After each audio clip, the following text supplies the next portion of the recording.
The next thing we need to talk about is a defendant of JP's named Sam Rickman.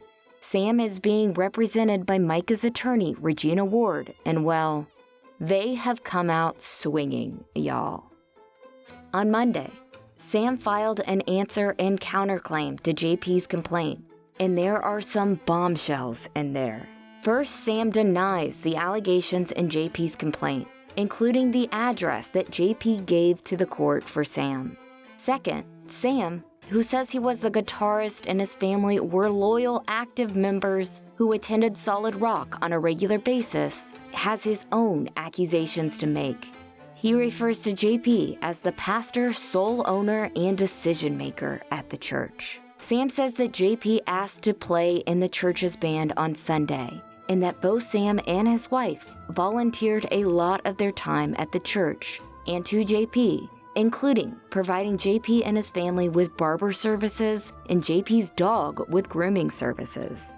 Quote, defendant and his family thoroughly enjoyed the fellowship of the congregation, forming many friendships and bonding with other members of the church.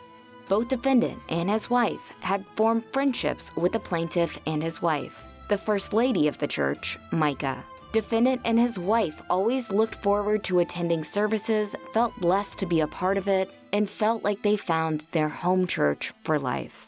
According to the filing, JP told Sam if Sam and his family remained faithful tithers every Sunday, and if Sam continued to play in the church band, and if Sam's wife volunteered one day a week at the school, then he would grant their kid an annual scholarship to cover the tuition at Faith First Academy, Solid Rock's private school.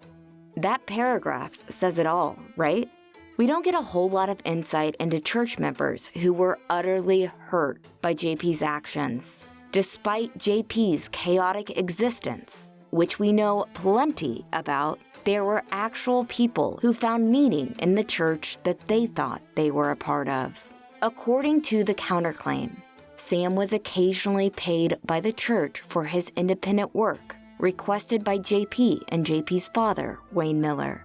The first job he was hired to do was to quote-unquote scrub the internet of JP's cell phone and contact information. I thought pastors were all about outreach and being available to the community with open doors, and I think we've already proven that wasn't the case for JP when his church called the police on a man under medical duress who stopped at Solid Rock asking for water. JP also hired Sam to, quote, assist him in the design, formation, and printing of a book that JP presumably wrote, which is hilarious. Presumably? I'm guessing this is a reference to JP's book, Hell? No, which literally sounds like a parody title. But is Sam hinting that JP didn't write his book? If not, then who did? I swear, if it turns out to be an AI robot, never tell me. Sam submitted the book to a publisher for JP and then did the same for Wayne for 3 books that Wayne, quote, presumably wrote for publication. Sam was also hired to take down the church's old, outdated website. This is when Micah hired him to, quote, create intro videos and cool, exciting artwork for the youth group to use in various program materials. Sam says he also created countdown videos for JP's sermons. Countdown videos, y'all. Could this get any more righteous gemstones? Anyway, JP also asked Sam to build the Dare to Care mission's website, according to the filing. Now, Dare to Care is the mission that was close to Micah's heart. It is the one that JP and his right-hand woman, Trisha Ross, called police about to falsely report Micah for stealing from it, after Micah once again separated from JP in February. As you know, a judge cleared Micah of this and refused to sign a warrant for her arrest, finding that she had not stolen any money from Dare to Care. In his filing, Sam says that JP and Micah confided personal information about their marriage to Sam and his wife, who offered caring, listening ears and prayers to JP and Micah. Quote, at some point, JP began to talk about Micah from the pulpit in a manner that Sam perceived as criticism and exposing personal aspects about Micah that were of no business to the congregation, and certainly irrelevant to any sermon. Sam became disgusted with JP regularly speaking from the pulpit about Micah, which Sam felt JP demeaned, disparaged, and consistently belittled the First Lady. Sam had had enough of this, so he decided to stop sitting in on JP's sermons. After the music was over, every Sunday, Sam would get up and leave. And it got to the point where Sam didn't even want to be a part of the church anymore, but he felt stuck because his daughter attended JP's school. At some point before all of this, though, Sam, as part of offering testimony to a pastor, had shared private and sensitive information about his life with JP. JP later asked Sam if he could share details of Sam's experiences with other members of the church who might be facing the same struggles. Sam gave JP his conditional approval to that, telling JP not to reveal certain specific information, which JP did, according to Sam. JP allegedly disclosed Sam's personal and private information in a sermon, and then falsely took credit for helping Sam recover from addiction when Sam had already been sober for 18 years. This sermon was recorded and uploaded to the church's site. Sam says he was so worried that certain family members of his who were mentioned in the sermon would see the video, and he was scared of the potential consequences and the damage it might cause to his relationships.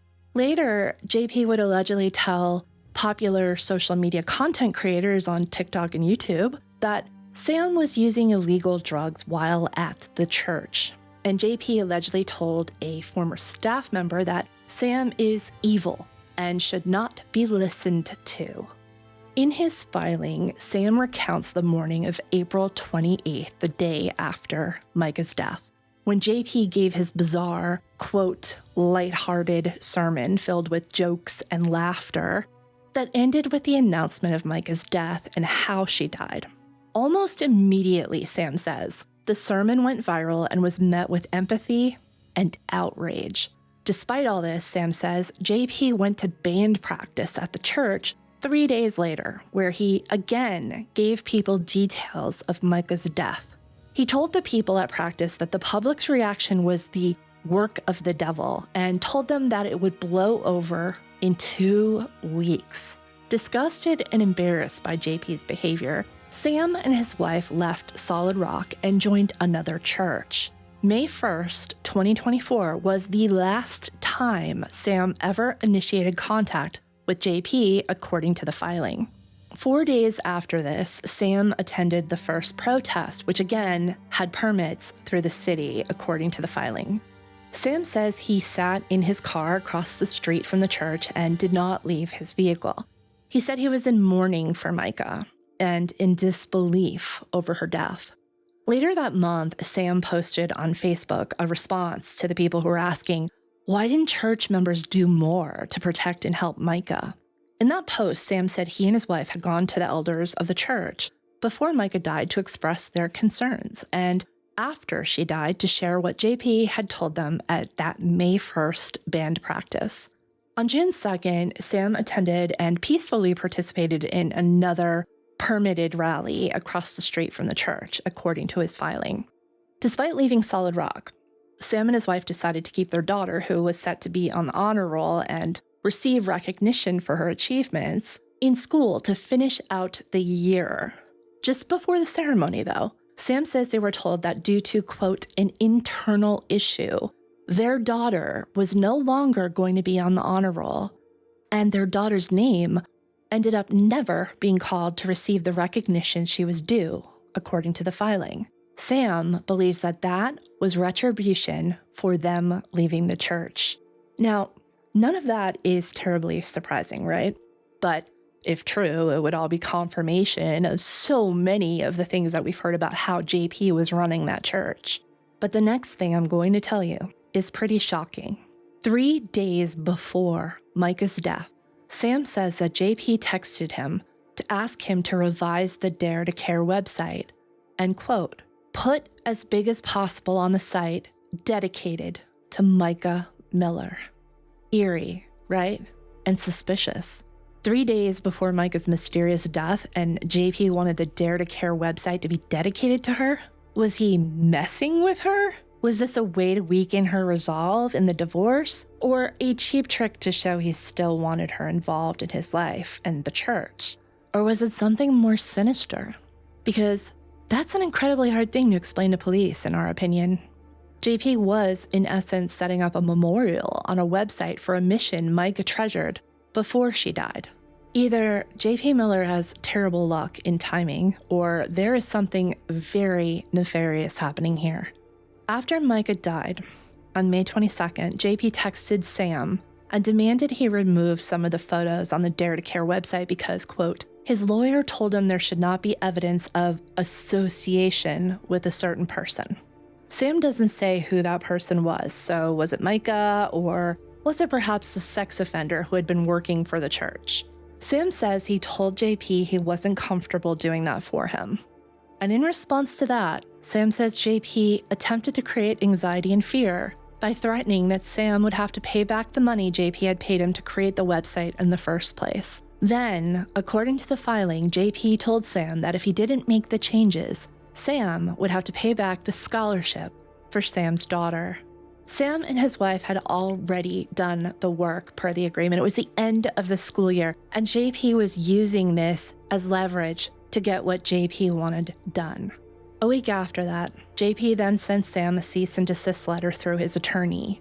In the letter, JP accused Sam of making false claims against him and demanded that Sam, quote, release any evidence he has in his possession to Russell B. Wrong's office for, quote, examination of authenticity. And if he didn't, JP would file legal action against Sam. Remember, Micah's best friend, Charlotte Korn, was sent a similar letter from JP after she appeared on this podcast to talk about her friendship with Micah. Like Charlotte, Sam did not comply with that ridiculous request. Sam says he and his wife have been devastated by Micah's death.